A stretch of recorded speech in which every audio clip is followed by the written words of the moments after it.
Homelessness in Canada is a seemingly intractable problem. While we continue to provide emergency supports for people who are homeless, a lot of the time it seems like we aren't really making any headway. Current research shows that the numbers of people who are homeless in Canada aren't really dropping in most communities. The question is, can we do better? In a recent report I authored called The Real Cost of Homelessness, I collected together the research on the cost of homelessness in Canada and the United States, looking at what these charitable responses cost against what other solutions might provide. The research reveals some very surprising conclusions. While we think we're dealing with homelessness on the cheap and it's the best we can do, it turns out that this is actually a really expensive way to deal with the problem. You see, it may actually be cheaper in the long run to house people and give them the supports they need than to keep them in a state of homelessness. So why is this? Well, there are several factors here to consider. First, the cost of an emergency response is much more expensive than you actually think.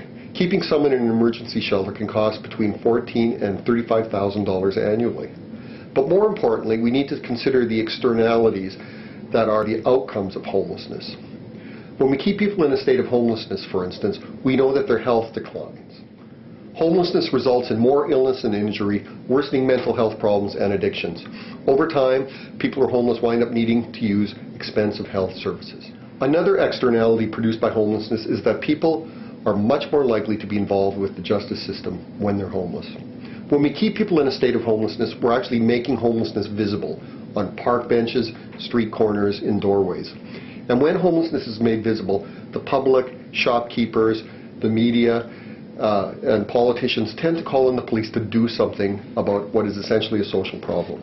The result is the criminalization of homelessness, where people on the streets receive an inordinate amount of attention from the police, including huge numbers of tickets that they can't possibly pay. They wind up being arrested and are often jailed. Conversely, people leaving prison are often discharged straight into homelessness, which the research shows very clearly results in an increased likelihood of recidivism. So can we do better? Can we do things differently? Here's a comparison of costs of homelessness versus housing people from a study done recently by the Wellesley Institute. This looks at the monthly cost of providing services to someone who is homeless. If you keep someone in a shelter bed, it's $1,900 a month. Provincial jail, over $4,000 a month.